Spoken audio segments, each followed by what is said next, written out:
नमस्कार दोस्तों, उमंग स्टडी प्रस्तुत परीक्षा पे चर्चा पे आपका बहुत बहुत स्वागत है। आज का मुद्दा है रेलवे की एग्जामिनेशन और इस मुद्दा में भाग लेने के लिए हमारे साथ हैं रेलवे की पाठशाला यूट्यूब चैनल से खेमराज सैनी सर। तो सर आपका बहुत बहुत स्वागत करना चाहते हैं। सर थोड़ा सा हमारे व्यूअर्स को आप अपने बारे में बताइए, फिर हम मुद्दे के ऊपर चलते हैं और उसको डिस्कस करते हैं। जी, जैसे आपने बताया कि हम यहाँ पर डिस्कशन करेंगे एनटीपीसी एग्ज़ाम का, तो सबसे पहले मैं अपना छोटा सा इंट्रोडक्शन दे देता हूँ। मैं राजस्थान के दौसा ज़िले का रहने वाला हूँ और मैं एक ग्रामीण परिवेश से बिलोंग करता हूँ और मैंने ग्रुप डी भर्ती 2018 से सिलेक्शन लिया है अजमेर बोर्ड से। और मैं अपने चैनल पे स्टूडेंट को यही गाइड करता हूँ कि सिलेक्शन प्रोसेस में कौन कौन सी प्रॉब्लम्स आ सकती हैं, उनका आपको ध्यान रखना है, कैसे डीवी मेडिकल किया जाता है और कौन कौन सी छोटी छोटी बातें हैं उनको आपको ध्यान रखना चाहिए जब भी आप रेलवे के एग्ज़ाम देते हो। यानी कि हम स्टूडेंट को यहाँ पर अवेयरनेस करते हैं जब भी रेलवे के एग्ज़ाम देते हैं, तो कैसे आप अपना मार्क्स बढ़ा सकते हैं, कैसे आपको पीईटी की तैयारी करनी है, ये चीज़ें हम हमारे यूट्यूब चैनल के माध्यम से हम अपने व्यूअर्स को बताते हैं। तो सर आज का मुद्दा हमारा रेलवे एग्जामिनेशन है, जिसमें कि मेनली अभी फिलहाल दो एग्जामिनेशन आते हैं, एक है आरआरबी एनटीपीसी और दूसरा है ग्रुप डी एग्जामिनेशन। तो पहले हम लोग बात करते हैं आरआरबी एनटीपीसी एग्जामिनेशन के ऊपर। तो जैसा कि सभी को पता ही होगा कि लगभग 1.5 साल होने आए हैं और आरआरबी एनटीपीसी एग्जामिनेशन का कोई फर्स्ट स्टेप नहीं हुआ है। जहां नोटिफिकेशन में कहा गया था कि सितंबर के अराउंड में एग्जामिनेशन हो पाएगा, लेकिन अब जो है अगले साल का जुलाई आ चुका है और एग्जामों का नाम निशान नहीं है और अभी तक टेंडर वगैरह की बातें हो रही है, जिससे कि एक छात्र को कोई लेना देना नहीं है। और मुझे लगता भी है कि छात्रों को ये ना पता चलना चाहिए, ना ये बताना है कि इसी टेंडर हो रहा है नहीं हो रहा है। ये सारी चीजें जो है रेलवे की जिम्मेदारी है। तो सर ये जो डेट लेट हो रहा है सर, इसके बारे में आपका क्या सोचना है और इसमें आप क्या खामियां देखती हैं रेलवे की और इसमें क्या किया जा सकता है, आप बताइए। देखिए, अगर आप रेलवे की परीक्षाओं का देखेंगे, रेलवे का इतिहास देखेंगे, तो सर आप यही चीज़ देखेंगे कि रेलवे की जो एग्ज़ाम होती है वो उनके लिए बिल्कुल भी पंचुअल नहीं है। आप पिछले एग्ज़ाम देखेंगे 2012-13 की, तो रेलवे की जो पूरी प्रोसेस होने में 3 से 4 साल लग जाते हैं। और पिछले साल आपको पता है इलेक्शन की वजह से थोड़ा प्रेशर था, इस वजह से एग्ज़ाम है ना वो जल्दी कराई गई थी।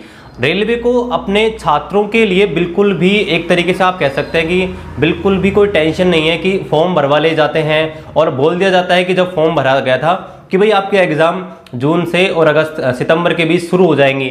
लेकिन सर अब 1.5 साल लगभग हो गया है, अभी तो एग्ज़ाम कंडक्टिंग एजेंसी का चयन ही नहीं हुआ है। एग्ज़ाम डेट तो दूर की बात है, आगे की प्रोसेस तो पता नहीं कितना टाइम लेंगी। अभी तो परीक्षा कौन लेने वाला है उसका वेंडर का डिसाइड नहीं है, तो हम कैसे कह सकते हैं कि भाई रेलवे की एग्ज़ाम है वो कब तक होने वाली है।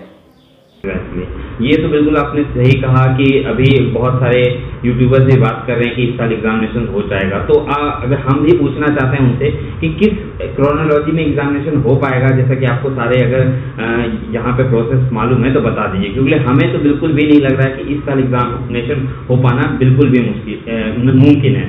जैसा कि रेलवे बोर्ड के चेयरमैन ने अभी एक कॉन्फ्रेंस की थी, उसमें बताया था कि बहुत बड़ा नंबर है ये, ठीक है, कि लगभग 1.5 करोड़ 1.26 करोड़ जो है एनटीपीसी में फॉर्म भरा है। तो उसको स्क्रूटनाइज करना, उतने बच्चों के लिए एक सेंटर ऑर्गेनाइज करना, ये काफ़ी मुश्किल काम है।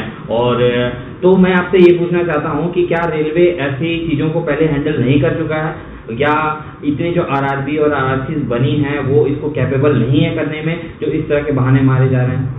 देखो, ये जो विनोद कुमार यादव सर का जो स्पीच था मैंने भी देखा था और उन्होंने ये बोला था कि भाई कोरोना है, जो कोविड है वो अचानक से आ गया। पहली बात तो ये देखो, अचानक से आ गया, वो बात के लिए मैं सहमत हूँ। लेकिन आप पिछले 1 साल से क्या कर रहे थे? आपने जब बोला था कि भाई एग्ज़ाम करवा देंगे और आप बोल रहे हैं कि भाई इतनी बड़ी संख्या में फॉर्म है, उनकी एग्ज़ाम कैसे करवानी है? तो मैं आपको यही बताना चाहूँगा कि एसएससी है वो अपनी एग्ज़ाम, बहुत सारे एग्ज़ाम कंडक्ट करवाती है, एमटीएस है, सीएचएसएल है, सीजीएल है, सीपीओ है, और उसमें कम से कम 40-50 मिनिमम हर फॉर्मेट में फॉर्म भरे जाते हैं। तो एसएससी जब अपना एग्ज़ाम है उसका एक कैलेंडर जारी कर सकता है, एक फिक्स डेट होता है एग्ज़ाम कंडक्ट करवाने का, तो फिर रेलवे ऐसा क्यों नहीं करता है कि भाई ऐसा तो है नहीं कि पहली बार रेलवे इतनी बड़ी संख्या में फॉर्म है वो आपके भरवा रहा है। रेलवे ने 2018 वाली जो वैकेंसी हुई थी उसमें आपको पता था ग्रुप डी से लगभग 1.8 करोड़ इतने फॉर्म भरे गए थे। उनके एग्जाम आपने कैसे, हाँ उससे भी ज्यादा फॉर्म थे, तो आपने वो एग्जाम कैसे कंडक्ट करवा ली? क्योंकि आपके पास प्रेशर था एक तरीके से कि पॉलिटिक्स प्रेशर था कि भाई आपको इलेक्शन के टाइम पे वायदे करनी है सरकार को कि देखिए हमने इतनी प्रोसेस करवा ली है, लेकिन आपने वो चीज की ही नहीं। आप ऐसा कह ही नहीं सकते कि भाई आप इतनी बड़ी संख्या में फॉर्म भर दिए तो उनके एग्जाम कंडक्ट करवाना संभव नहीं है। रेलवे के पास 16 आरआरसी हैं और 21 आरआरबी हैं, जो कि सिर्फ इन्हीं के लिए होती है, रेलवे रिक्रूटमेंट के लिए। तो आपने वो कार्मिकी विभाग बना रखा है रेलवे में अलग से, तो भाई वो क्यों बना रखा है? इतनी बड़ी संख्या में एम्प्लॉइज हैं आपके पास, आप बहुत बड़े फील्ड में रोजगार देते हो, आपके अराउंड 10 से 15 लाख आपके एम्प्लॉइज हैं रेलवे में, और आपने इतने आरआरसी इतने आरआरबी बना रखे हैं, कार्मिक डिपार्टमेंट है। तो आप ये कैसे कह सकते हैं कि भाई हमारे पास इतनी बड़ी संख्या में एग्जाम लेने का, हाँ हम ले नहीं सकते? और आपने पहले भी तो लिए है, हाँ आपने पहले भी लिए हैं। लास्ट ईयर आपने लगभग 1.25 करोड़ लोगों की ग्रुप डी का लिया है, उसके अलावा एलपी टेक्नीशियन का आपने एग्जाम लिया है। तो आप ये नहीं कह सकते कि भाई हम कैपेबल नहीं है इस चीज के लिए, आप कह ही नहीं सकते। तो मतलब कहीं ना कहीं इसमें जहां तक जैसे कि दो चीजें नजर आ रही हैं, एक तो हो सकता है कि इन्होंने बहुत जल्दीबाजी कर दी इलेक्शन को देखते हुए अनाउंसमेंट करने में, क्योंकि पिछली जो आपकी वैकेंसी थी, जो पिछली ज्वाइनिंग थी, उन्हीं की प्रोसेस चल रही थी, जैसे कि टेक्नीशियन और ग्रुप डी की। तो कहीं ना कहीं ये जल्दबाजी कर दी, लेकिन जो भी कारण है, जो भी जेन्युइन कारण है, रेलवे को जरूर से जरूर बताना चाहिए कि इतना लेट क्यों लग रहा है। अब हम बात करते हैं थोड़ा बहुत ग्रुप डी की एग्जामिनेशन के बारे में। तो उसके बारे में तो कोई भी अपडेट नहीं है सर, तो आपका उसके बारे में क्या सोचना है? जी, मैं इसके बारे में यही सोचता हूं कि आपने जो एग्जाम कंडक्टिंग एजेंसी का चुनाव करने के लिए जो कोरिजेंटर डाले थे, अब तक 7 कोरिजेंटर नोटिस आ चुके हैं। उनमें कहीं भी आपने भाई एनटीपीसी का बोला है, आइसोलेटेड एंड मिनिस्ट्रियल कैटेगरी का बोला है, आपने कहीं भी लेवल 1 ग्रुप डी का नाम नहीं लिया। इवन जब यहां पर विनोद कुमार यादव थे, उन्होंने स्पीच दिया था, तो उन्होंने ये बोला था कि करंट में 2 रिक्रूटमेंट चल रहे हैं, एक यहां पर एलपी टेक्नीशियन वाला चल रहा है, एक एनटीपीसी वाला। उन्होंने कहीं भी ग्रुप डी के बारे में तो चर्चा ही नहीं की कि भाई उनका भी कुछ करना है, उनके एग्जाम भी लेने या नहीं लेने। तो मैं बोल रहा हूं कि आप सर भूल तो नहीं गए, एग्जाम आपने नोटिफिकेशन निकाल के भूल तो नहीं गए कि आपने 1 लाख और 3,000 वैकेंसी भी निकाली है। तो सर उसके लिए कहीं भी आपने ना तो कोई नोटिस निकाला है, उनमें आपने कहीं बोला है, या आप जब स्पीच देते हो तो उनमें कहीं आपने बोला क्यों नहीं है? हम इस बात से हैरान है कि सर आपने ग्रुप डी को भूल तो नहीं गए कि वैकेंसीज निकाल ली और उनका पता नहीं एग्जाम कब करवाना है, मतलब इसके बारे में कोई सूचना ही नहीं है सर। ऐसा क्यों? आप जब स्पीच देते हो, नोटिस डालते हो, तो उसके बारे में कुछ अपडेट क्यों नहीं देते? सिर्फ एनटीपीसी और आप आइसोलेटेड कैटेगरी के बारे में बोलते हो, तो आप ग्रुप डी के बारे में क्यों नहीं बोलते कि उसकी एग्जाम कंडक्टिंग एजेंसी का चयन भी करना है? तो इस चीज में भी आपसे कुछ न कुछ अपडेट देना चाहिए कि भाई आप ग्रुप डी के लिए भी कुछ कर रहे हैं।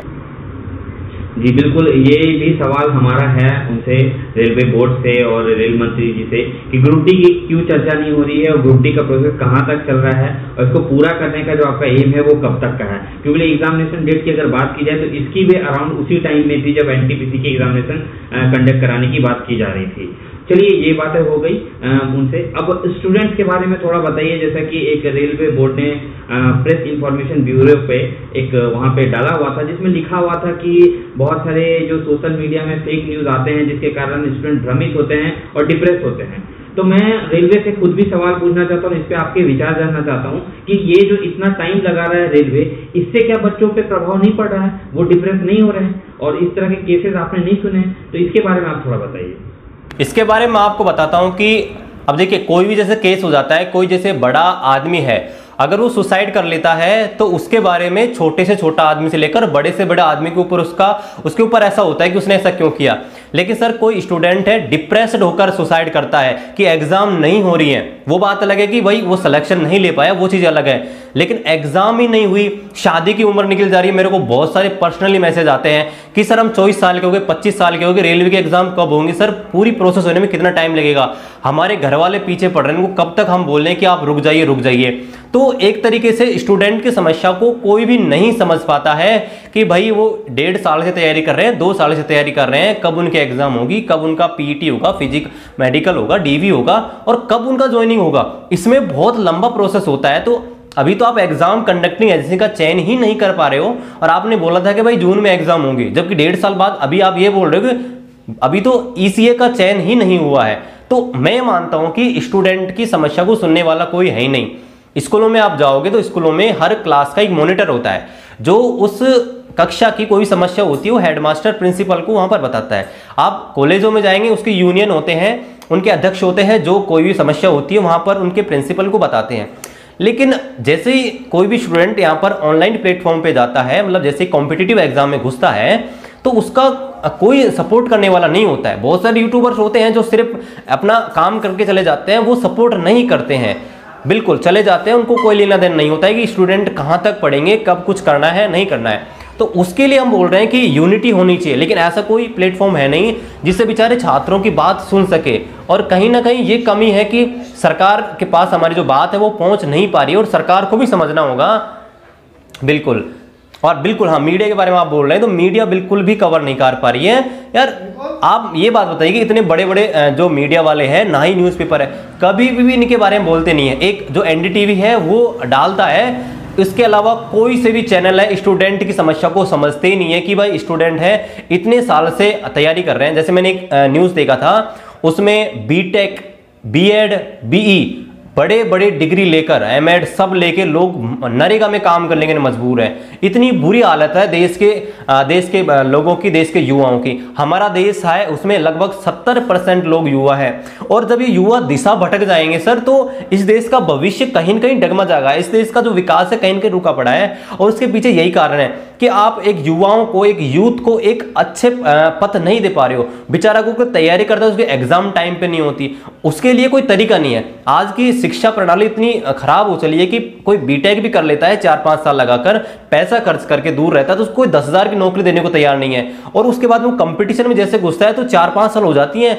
ना तो कोई एग्जाम का कुछ होता है ना कहीं। तो स्टूडेंट आखिर करे क्या? उसकी आधी जिंदगी तो पढ़ने में निकल जाती है सर, आधी जिंदगी पढ़ने में लग जाती है। बेचारा क्या करेगा अपनी जिंदगी में, क्या सुख लेगा वो? तो कहीं ना कहीं सरकार को स्टूडेंटों के बारे में सोचना चाहिए कि भाई स्टूडेंट हैं, हमने उनके पैसे लिए हैं, फॉर्म भर के बैठे हैं। अब एनटीपीसी और ग्रुप डी की बात करें तो सरकार ने बहुत सारी संख्या में फॉर्म भरा है, लगभग 2 करोड़ फॉर्म भरे हैं, और 500 के हिसाब से आप मान के चलिए कि 1,000 करोड़ के लगभग सरकार ने पैसे लेके रख रखे हैं, अप्रोक्स आप मान के चलिए। तो उनके लिए सरकार सोच क्यों नहीं रही है कि भाई एग्जाम करवाना है, एग्जाम कंडक्टिंग एजेंसी का चयन करवाना है, और सरकार को छात्रों के बारे में कुछ सोचना चाहिए।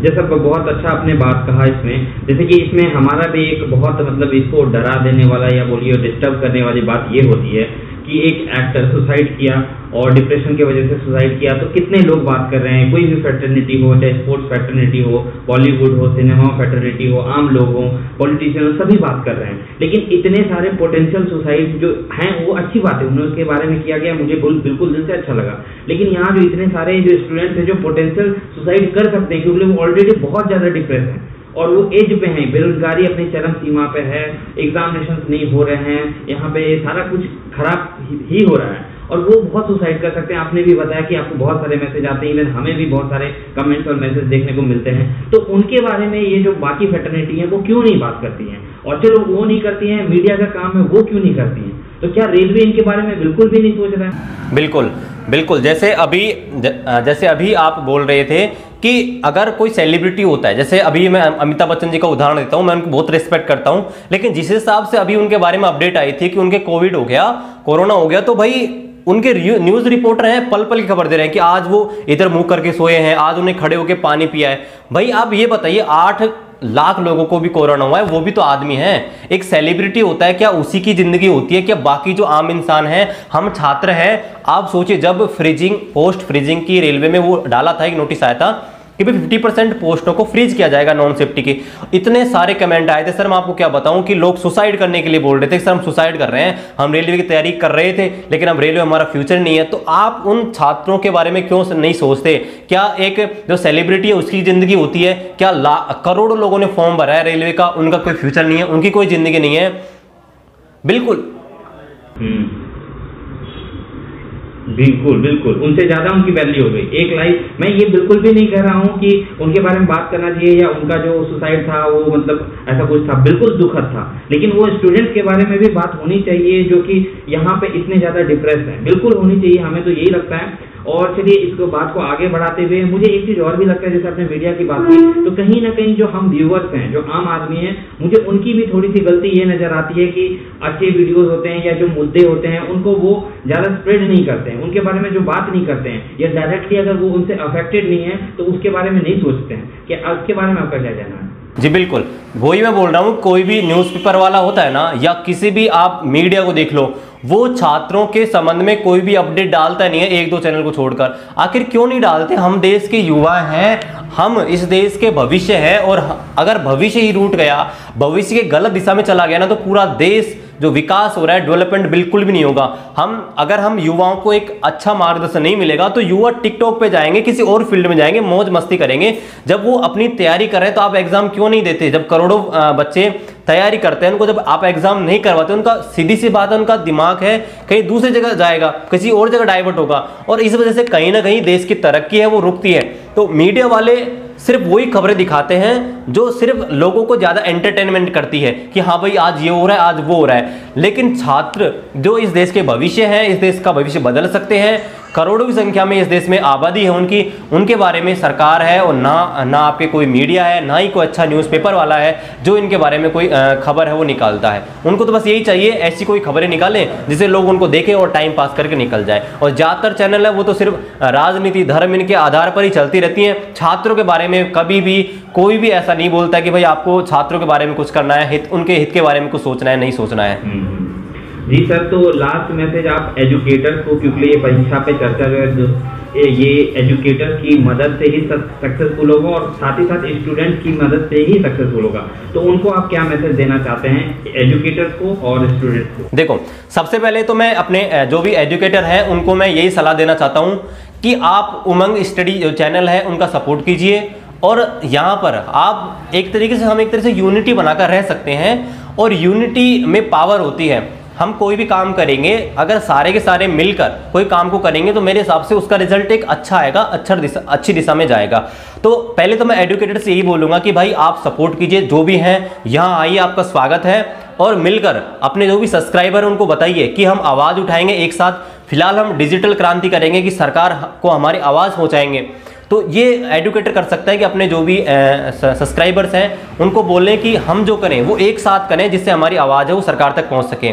बाकी स्टूडेंट के लिए मैं यही कहना चाहूँगा कि भाई देखो, धैर्य, आपके ये धैर्य है ना, ये धैर्य ही आपको आगे लेके जाएगा। फिलहाल आपको थोड़ा धैर्य रखना है, क्योंकि मैं खुद 2.5 साल से इंतजार कर रहा हूँ ज्वाइनिंग का, तो अभी टाइम लगता है देखो, लेकिन ये टाइम की भी एक लिमिट होती है। लेकिन हम भी जानते हैं फिलहाल का जो टाइम है उसमें थोड़ा धैर्य करना पड़ेगा। आपको भी पता है फिलहाल जो कोविड की स्थिति है उसमें आप मान के चलिए कि 2-3 महीने एग्जाम करवाना थोड़ा कठिन है, वो भी मान रहे हैं, उसके भी हम प्रयास कर रहे हैं। लेकिन आपको धैर्य रखना होगा, आपको टेस्ट देना है, प्रीवियस ईयर क्वेश्चन करने हैं, आपकी कमजोरी उसको देखना है। क्योंकि गाइज ये जो वैकेंसी है, अगर ये वैकेंसी चली गई ना तो आप सोचो अगली भर्ती पता नहीं कब आएंगी।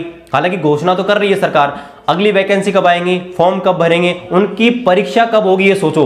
तो अगर आप अगली भर्तियों के ऊपर बैठे रहोगे ना तो आपकी आधी उम्र तो ऐसे निकल जाएगी। तो मैं आपसे यही रिक्वेस्ट करूंगा, जो भी स्टूडेंट है, ये जो आपकी वैकेंसी है ना, इसके ऊपर अपनी पूरी जान लगा दो।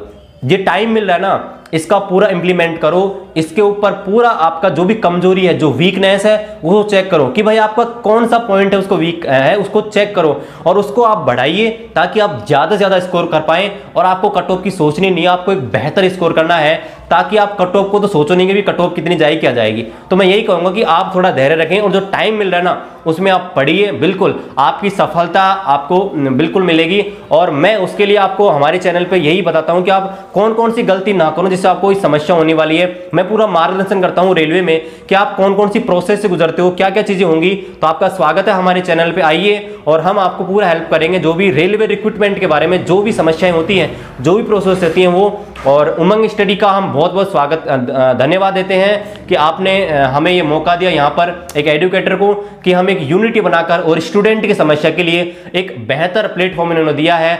उसके लिए हम बहुत बहुत धन्यवाद करते हैं उमंग स्टडी को। ठीक है, चलिए बहुत बहुत धन्यवाद खेमराज जी।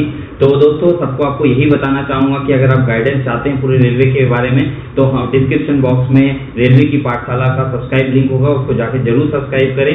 और दोस्तों एक बात मैं ये कहना चाहता हूँ कि ये जो परीक्षा पे चर्चा है, ये जो हम मुद्दा उठा रहे हैं, आप लोगों के लिए उठा रहे हैं, हमने अपना काम कर दिया। अब इसका जो सक्सेस है दोस्तों वो आप पे निर्भर करता है। आपको यहाँ पे जिम्मा उठाना पड़ेगा कि ये वीडियो ज़्यादा से ज़्यादा लोगों तक पहुँचे, आम लोगों तक पहुँचे, ताकि आम लोगों को भी पता चले कि स्टूडेंट का मुद्दा क्या है, ताकि बात ऊपर तक जाए। तो ये दोस्तों आप लोगों के हाथ में है, इस वीडियो को ज़्यादा से ज़्यादा शेयर कीजिए। साथ ही साथ जो इंस्टाग्राम है, फेसबुक है, ट्विटर है, वहाँ पे हमारे साथ जुड़े रहिए, क्योंकि कैंपेन्स वहीं पर चलती हैं, वही सोशल मीडिया में चलते हैं। यूट्यूब पे तो बस वीडियोस बनते हैं। तो प्लीज़ आप सभी से रिक्वेस्ट है, और वीडियो को तो जरूर से जरूर शेयर कीजिए। आप कम से कम जिम्मा उठाइए कि इस वीडियो को कम से कम 3 लोगों तक शेयर कीजिए, और ये जिम्मा उठाइए कि वो 3 लोग और आगे 3 लोगों तक शेयर करें, तभी ये बात जो है दोस्तों दूर तक पहुंचेगी। नहीं तो ऐसे हम वीडियोस बनाते रहेंगे, इससे कुछ नहीं होगा। आप तक ही दोस्तों ये सक्सेस का पूरा जिम्मा।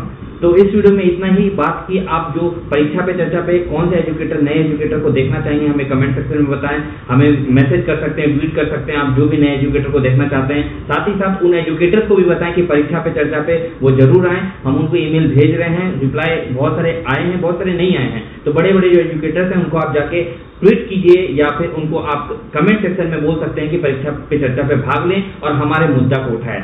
तो इसके बारे में आप बाकी कमेंट सेक्शन में लिख सकते हैं, अपने सुझाव भी हमें कमेंट सेक्शन में जरूर से जरूर लिख सकते हैं। इस वीडियो में इतना ही। देखने के लिए बहुत बहुत धन्यवाद।